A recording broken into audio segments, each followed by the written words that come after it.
when you look at the odds, ready your bets, election gambling is going to mainstream in U.S. political. September 12th, the story comes out. So Kalshi, a finance exchange startup, received approval to offer regulated election betting markets in the U.S., allowing traders to bet thousands of dollars on political outcomes. He celebrated this as a historic victory, saying now is finally the time to allow these markets to show the world just how powerful they are at providing signal amidst the noise. The Commodity Futures Trade Commission opposing Kalshi's market, arguing they violate federal law and risk degrading U.S. election integrity. Senator Jeff Merkley, Democrat from Oregon, called it a nightmare scenario, warning it could allow wealthy players to put their thumb on the scale on elections. The CFTC has appealed the decision, and a market's future remain uncertain. Adam. Well, as much as we can talk about all the polls, 538 and Statista and ABC and Quinnipiac, and you throw out every single name, the only one that I look at is Vegas. And because Vegas actually has money on the line. We talk about these people right now ready to place their bets. Election gambling is going mainstream in the U.S. Don't look now, but Kamala Harris is the favorite to win the presidency in 2024. Prior to the debate, we talked about this the night of the debate on September 10th. Trump was up 52% to Kamala's 48%. If you basically do the math on the 4 to 5 or 11 to 1. So if you take the money line on Kamala, she's basically minus 109. So if you're minus, that means you're the favorite, and Trump is plus 116. So just do the basic math. Even. Trump is now 47% to her 52%. She's the favorite. Now, if you told me 3 months ago, after Joe Biden basically almost died on stage, Kamala Harris was possibly going to be the replacement with Gretchen Whitmer, Gavin Newsom, we said, there's no way Michelle Obama. that unlikable Kamala Harris is going to be the candidate. Fast forward, it's what, September 16th as we speak right now, and 17th, and she's the favorite for the presidency of the United States. Are you freaking kidding me?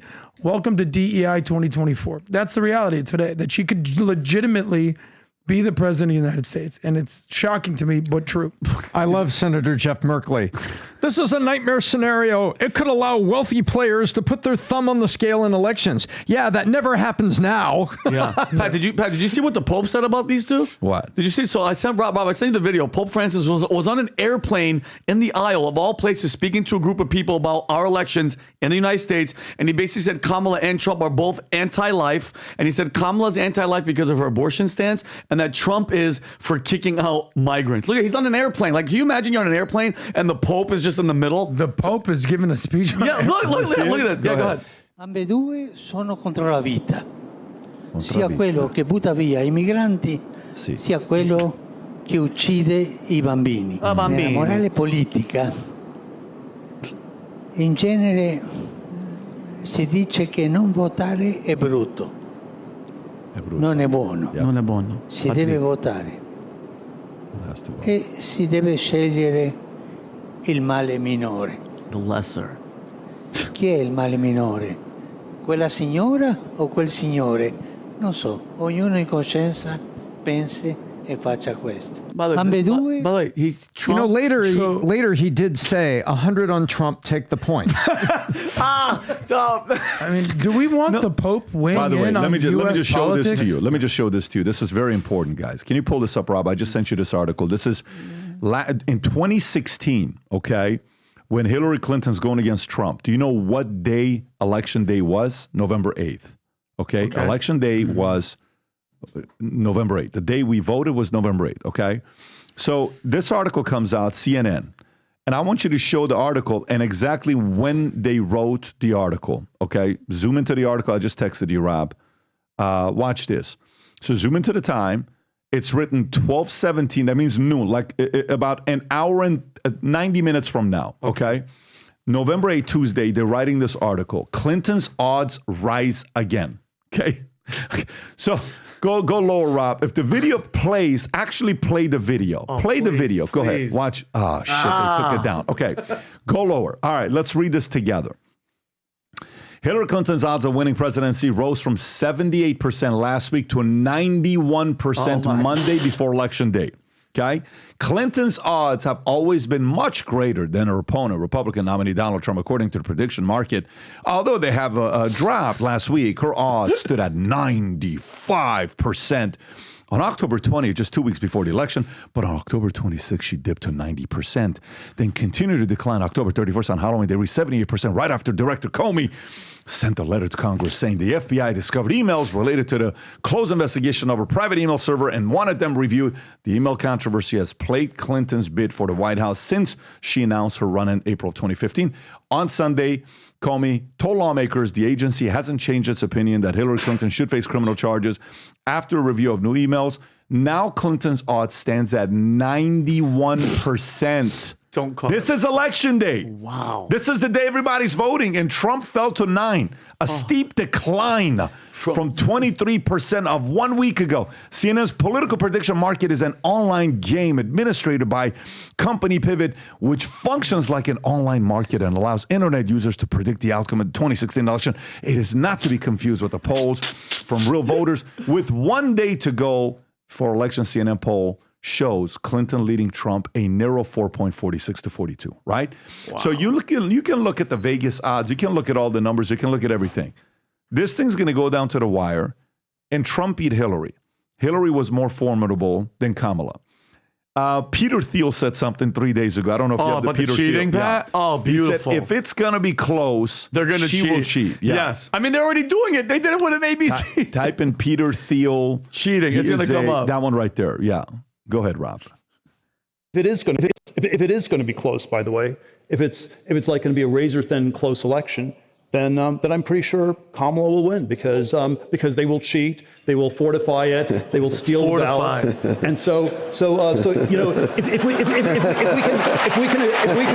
answer them. In the event that it's close, I don't want to be involved. In the event that it's not close, I don't need to be involved.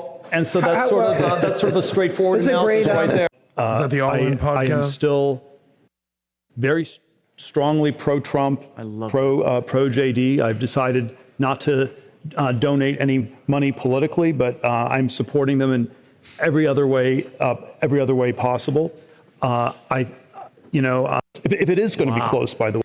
I mean, these guys are bigwigs, man. This isn't just some Monday day quarterback to just, hey, I think these are going to cheat. That's a bold statement, Tom. But I love it. I agree with Peter Thiel. I'm of the opinion that right now that what the mainstream media is doing is they have to portray the election as close. Because if you portray it as close and something happens, then, it was close. Why are you so surprised? It was close. Yeah. I've got it at 74% chance, and I've got Trump at right now 289 on the electoral votes.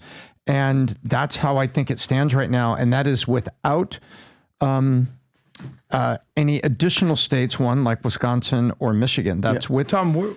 That's with and Tom, but Pennsylvania. Tom, can we urge people? Hold on, Vinny. Yeah. Where are you getting 74%? I understand that if you think Trump is favored, but to go from 50-50, 52-48 to 75%. No, that's not the national poll. I'm talking about asking the statistical. Are you saying that he's going to win all the swing states? No, what I'm saying is I believe there is a 74% probability he wins the election. And I'm basing that on Nevada is wider now than Arizona, but he's leading both. Georgia is very similar to Arizona. He's leading both. And I believe all the numbers that we looked at, and by the way, we're not alone here. We're looking at Rasmussen, and we're also looking at the People's Pundit and people just like us who are maintaining a high degree of objectivity. And over the weekend, the Atlas poll came out on a national basis, and they were the #1 closest pollster in the last presidential election. When you compared their last polls 7 days or less before the election and the results of the election themselves, they were right on it. Tom, Tom, he just put that up for you. Yep. That's from Atlas 3 days ago. 3.6 in the 3.6 nationally. That's where Atlas is. And there aren't 2.9. That's 2.9. 50.9? 48. Okay, 3. Yeah. So it's 3. You're 3 points on a national basis now. And where are the other national polls? They're sitting on them because they don't match the news narratives. That's what's going on. I believe when I'm looking at this, that Georgia, Arizona, and Nevada are close, with Nevada being the most certain at this point, leaning toward Trump.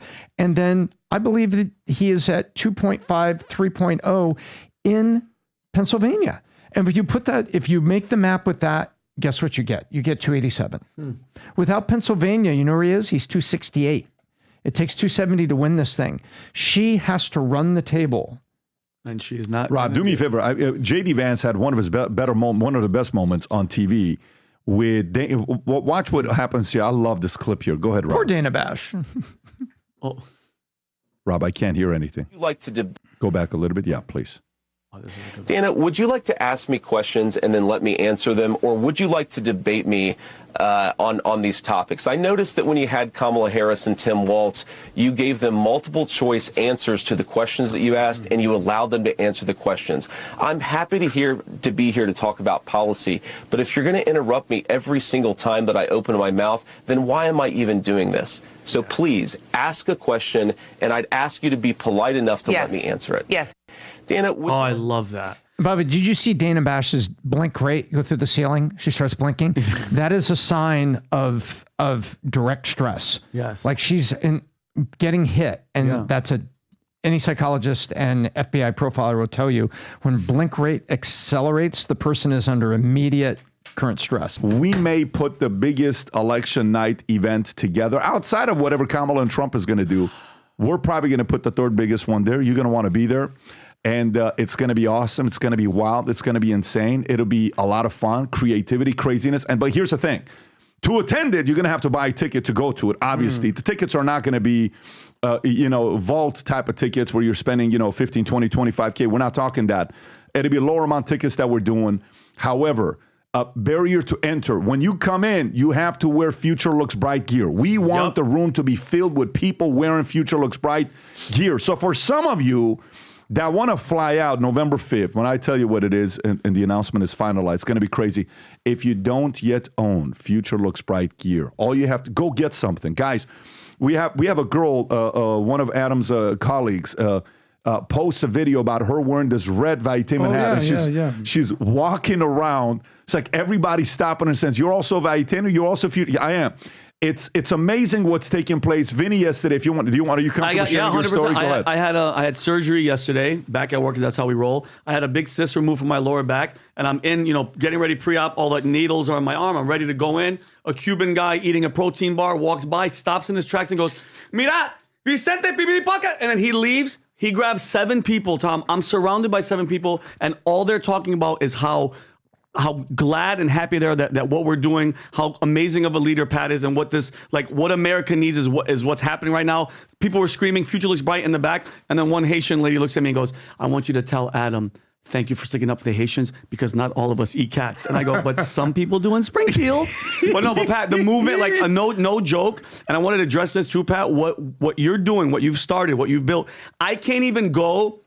Besides coffee, I'm nervous because I'm about to go in there and I could die on an operating table. And I had a group of 7 people around me talking about Valuetainment and your vision and what Valuetainment is doing. So Vinny, what was that story about? And by the way, he's like, "Oh, all of us are slackers, huh?" Look, if you support what we do, which we appreciate, if you believe Future Looks Bright, we want 1 million people worldwide to sport this gear. So go to vtmerch.com, okay? Represent anything. We got so much gear right now. The flip-flops, we had a few more left for some of you guys. I want to pick it up. That's the only flip-flop I wear, by the way, when I walk the dog, just so you know that.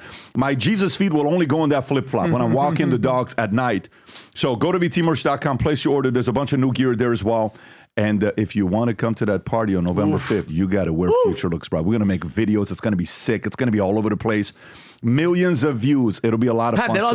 They have no idea. No, I don't think they know what the heck you're talking about. I can't tell them yet, but it'll be exciting when it gets finalized. So if you like this clip and you want to watch another one, click right here. And if you want to watch the entire podcast, click right here.